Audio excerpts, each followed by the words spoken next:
আজি তৰুণ গগৈ ছাৰে মনত কৰিছে ছাৰ নাই কিন্তু তেখেতৰ পুত্ৰক আমাক দি থৈ গৈছে। আমি আশাবাদী গৌৰৱ গগৈ ডাঙৰীয়াক আমি গৌৰৱ গগৈ ডাঙৰীয়াৰ নেতৃত্বত আমি এখন নতুন অসম ছাৰে যেনেকৈ আমাক এখন নতুন বৰ অসম দি থৈ গৈছে।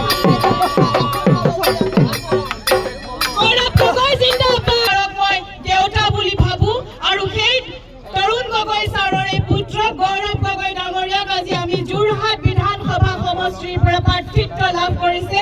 তেখেতক পুষ্প আদৰণি জনাইছো আৰু আমি তেখেতৰ নেতৃত্বত এখন সুন্দৰ অসম সমৃদ্ধিশালী অসম য'ত থাকিব জাতি বৰ্ণ ধৰ্ম নিৰ্বিশেষে একতাৰ দোলেৰে বাবাদী। মই গৌৰৱ গগৈ ডাঙৰীয়াক আমাৰ সকলোৱে উঠাইছে দুআষাৰ ক'বৰ কাৰণে মই অনুৰোধ জনাইছো।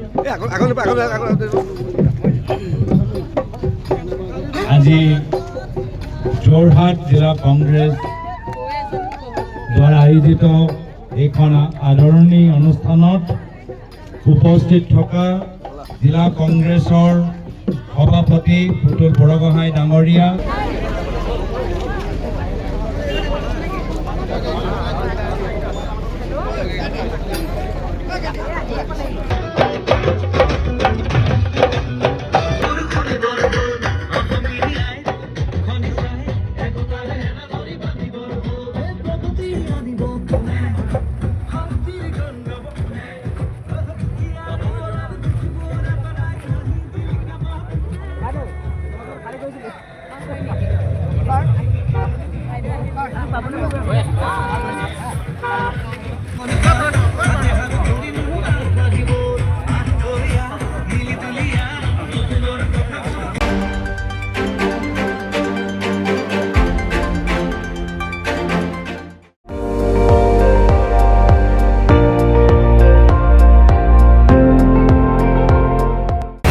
আপুনি চাই আছে ND24 সৰ্বশ্ৰেষ্ঠ নহয় সৰ্বোত্তমৰ দৌৰত।